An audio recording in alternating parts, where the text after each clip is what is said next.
Hello everyone, welcome to today's show. My name is Spencer Walsh. Thank you so much for joining us here today on the show. We are talking about a pretty major result in Israel's elections. Still too close to call.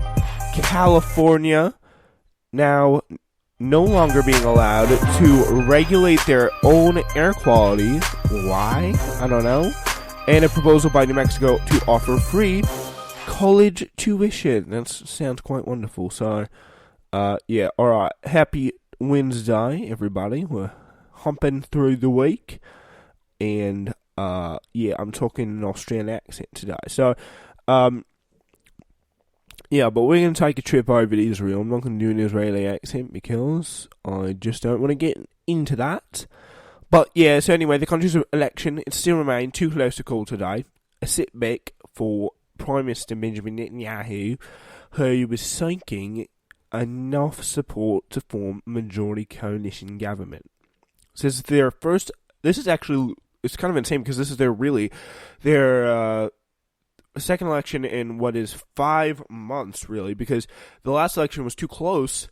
And it looks like we're not going to get any other clear result, really. Benjamin Netanyahu is not able to form a coalition government within the parliament because that's the way, of course, Israel's system works there. It's very similar to ones in England, Germany, France, whatever the case may be. Because those are all very, of course, those are all parliamentary democracies, parliamentary governments, stuff like that. So, yeah, let's get further into this story. So, yeah, Gantz's White and Blue Party appeared to have come out ahead of Netanyahu's Conservative Party, at least last night, giving a small third party the power to decide the outcome. And his avowed desire to force a unity coalition, both their parties made it likely that if the projections held, Gantz would be given the first chance at forming a government. With 63% of the ballots counted, Blue and White had 25.8% of the vote, slightly ahead of Likud. Likud is Netanyahu's party. Blue and White is Benny Gantz's party. And the murky outcome itself was a humiliating blow to Benjamin Netanyahu, who is the nation's longest-serving prime minister, and who forced the do-over election when he failed to assemble a coalition in May, rather than let Gantz have a try, because, again, he doesn't want to get that kind of humiliation, he doesn't want to get that rubbing in the face he just doesn't want to take that out. That's not what he wants to see. And I find that to be very, very interesting as to why in the world there is all this stuff going on. So, yeah, so his longtime deputy, for the second time in a row, his one-time deputy, Avigdor Lieberman, denied Netanyahu a majority, this time urging formation of unity government. According to the current results, Netanyahu did not complete his mission, Gantz told a crowd of cheering supporters in Tel Aviv. "We did. Israeli society is strong," he added, "but it is wounded, and the time has come to heal it," he says. So that's a pretty interesting point there that he's making, because this really has been for a long time. Excuse me. This really has been for a long time quite an interesting situation, because the situation with Palestine, which is probably Israel's biggest issue, has remained quite murky, because and it really has only gotten worse for the Palestinians. He said, Netanyahu said if he's going to win this election, he's going to try and come in and annex even more parts of the West Bank, which is frankly pretty insane, because he already, like that's taken away pretty much almost everything the Palestinians have. So it's going to be very, very tough for them to climb back on after that. But it is very good to see that he is doing this. Has really been renowned as a political magician. Netanyahu campaigned frenetically right up to the polls closed Tuesday night, warning right-wing Jewish voters that Arabs turning out in large numbers and fighting election day, bans on campaign propaganda to spur his supporters into action. So pretty much using the fact that, quote-unquote, the Arabs are coming. That's what he's trying to say. The Arabs are coming, using pretty much fear and anger of everything that we built here, every system that we've designed to keep Arab people down. It's all going to go away if we don't win this. So, yeah, looking visibly deflated but sipping from a glass of water, Netanyahu told a small but loud crowd in Tel Aviv, that he would wait for the election results, but planned to enter negotiations to establish a strong Zionist government and prevent a dangerous anti-Zionist government. Which, let's not kid ourselves here. There's no anti-Zionist government in that would be coming from the Blue and White Party. There just is not. There's still going to be one either way. There will be a chance for a Zionist government no matter what happens. There is no strong anti-Zionist party in Israel. I'm not even sure there is an anti-Zionist party in Israel. So it's just going to be one that's slightly less worse is the reality of the situation. And really that means quite a lot when you think about the situation that could be taking place here. So anyway, that is what we got there going on. And just to give a little bit more on this before we move on. So Netanyahu's Likud party appeared to have come in second behind the Blue and White Party of former Army Chief Benny Gantz. Israel's polls have proved often unreliable, but if projections hold, Gantz will be given the chance to first to form a government. The voting comes 5 months after an inconclusive ballot and the threatens the political future of Netanyahu, Israel's longest-serving prime minister, as we know. In a few days, President Reuven Rivlin will give the mandate to form a government to the candidate with the best chance of forming a viable coalition. So he gets to make that very, very big decision. More of the wake-up coming up. Want to give you a quick update about what's going on the Spencer Walsh Radio Network right now. A lot of exciting things, including the virtual Texas of the legendary podcast Chapo Trap House guesting Newsflash this September the 22nd. Newsflash, as you know, will always be new Sundays with Thursday episodes that will be bonuses. May happen, may not. Depends on the week. Also, the Wake Up is live weekdays at 6:30 a.m. And, of course, Uncultured. Always live, always with you, every Friday. That's what's going on the Spencer Walsh Radio Network. Thanks so much for listening. All right, so that's what we got coming up for you on the Spencer Walsh Radio Network, SWRN, baby. So we're going to move on now to California. The Trump administration is expected to revoke the state's authority to set auto emissions rules that are stricter than federal standards, part of a broader effort to weaken regulations against climate change. The widely expected move has national significance. 13 states, roughly a third of the country's auto market, follow California's tighter rules.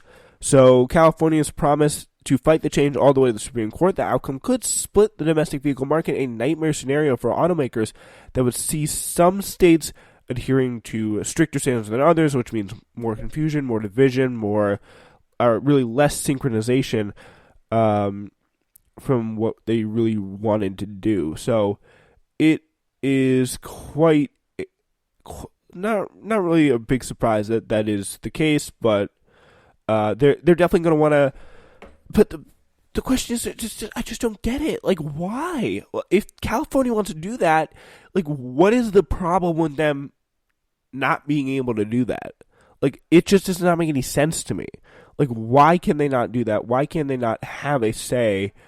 It's theirs. What is the difference to the U.S. government? I just do not get it. Really just don't get it. So anyway, Mike Pompeo is going to be meeting with Saudi Arabia today, which is very disturbing. The Secretary of State's trip to Saudi Arabia today could result in the release of an American report on the attacks against oil facilities in the kingdom last weekend.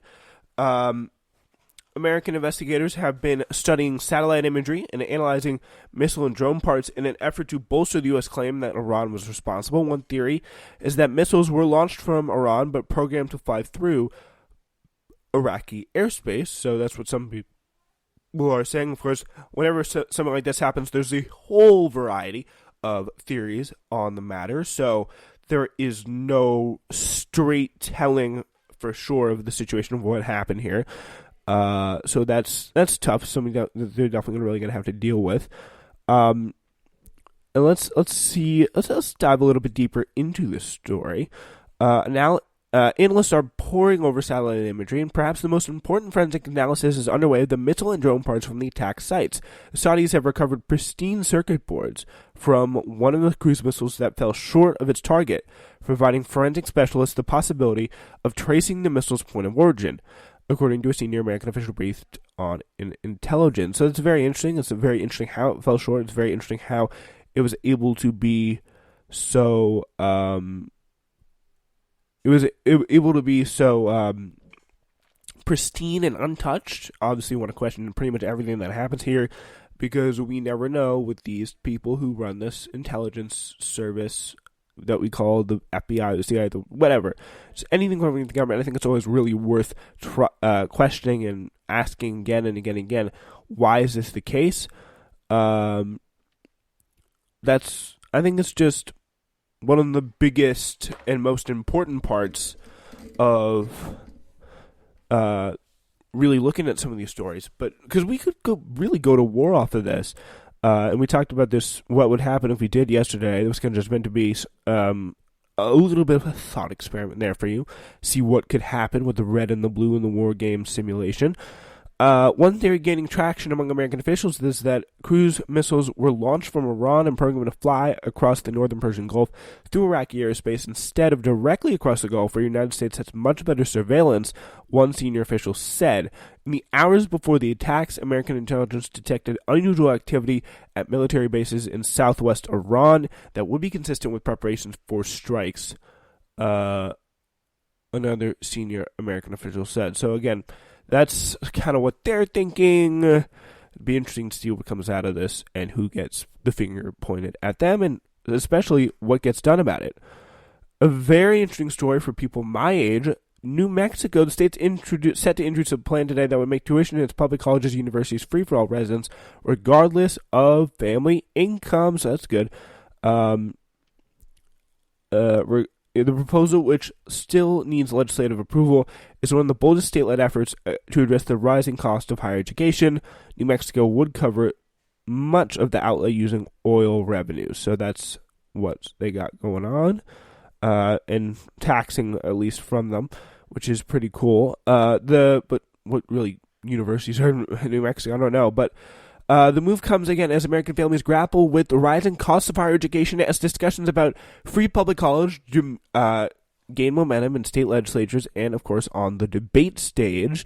Nearly half of the states, including New York, Oregon, and Tennessee, have guaranteed free 2- or 4-year public college to some students. But New Mexico proposal goes even further, as it should, promising 4 years of tuition even to students whose families can't afford to pay the sticker price. The program, which is expected to be formally announced by Governor Michelle Lujan Grisham on Wednesday and still requires legislative approval, would apply all 29 of the state's 2- and 4-year public institutions. So everything going on there would be pretty major. Along one of the poorest states in the country, New Mexico plans to use the climbing revenues from oil production to pay much of the cost, which I really like to see, because the moment they start getting some money, they pay off people's college. So credit to New Mexico. New Mexico may be my new favorite state because of this. But some education experts, presidential candidates, and policymakers consider universal free college to be squandering of a scarce public dollar better spent on offering more support to the neediest students. But others say, of course, the college costs have become too overwhelming and hail the many drives towards free tuition. And again, I think obviously the people who pay really who can't afford it should really come first. Obviously, I think that's definitely. But if we can, why not pay for everyone? In canceling student loan debt, I mean, I really think that everybody, if you're still paying student loan debt 5 years in, I think you should get it canceled, because you're not, people say, you're just going to be paying student loan debt off for goodies and are really rich people, but I really doubt if you're paying off that much debt still, you don't have it. If you don't need, you're not a rich person if you're paying off debt 3 to 5 years in.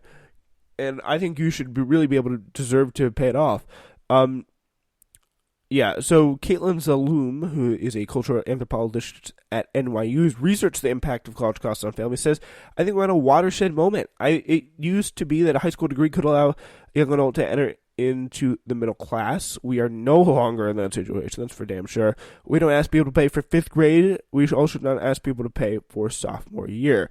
By some measures, the tuition initiative will be the most ambitious